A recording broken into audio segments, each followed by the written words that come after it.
त्याच्यामुळे मी bank involved आहे का काय मला माहिती नाही।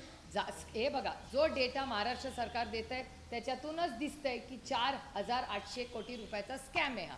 मग हे पैसे कुठल्या पुरुषांना गेले, कुणाला गेले आपल्यालाच कळणार। पण हे का हे राऊंड ट्रिपिंग होतं, 4,800 कोटी रुपयाचं राऊंड ट्रिपिंग केलं आहे का असंही असू शकेल, आम्हाला नाही माहिती। याची उत्तर आपल्याला सरकारने दिली पाहिजे, म्हणून याची इन्क्वायरी झालीच पाहिजे। आणि मी याच्यात सातत्याने महाराष्ट्र सरकारच्या कष्ट करणाऱ्यांचे पैसे या सरकारने अशा कुणाला दिलेत याची माहिती आपल्याला आलीच पाहिजे, याचं ऑडिट झालं पाहिजे। आणि ज्याची कोणीची चूक असेल किंवा ज्याची फायनल सही असेल या अप्रूव्हलसाठी त्याला शिक्षा झालीच पाहिजे, हा मताची मी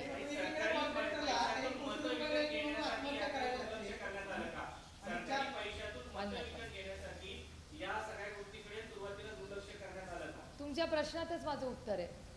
लोकसभेनंतरच ही स्कीम आली ना, यांना आधी लोकसभेच्या आधी बहिणी लाडक्या नव्हत्या, लोकसभेनंतर बहिणी लाडक्या झाल्या।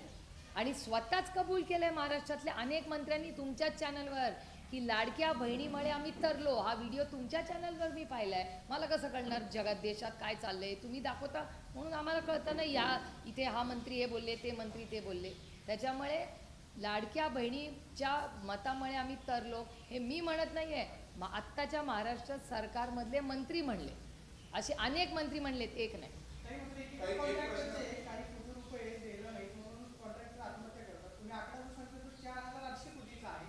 हा पहिल्या टप्प्यातला आहे, अजून किती येईल माहिती नाही।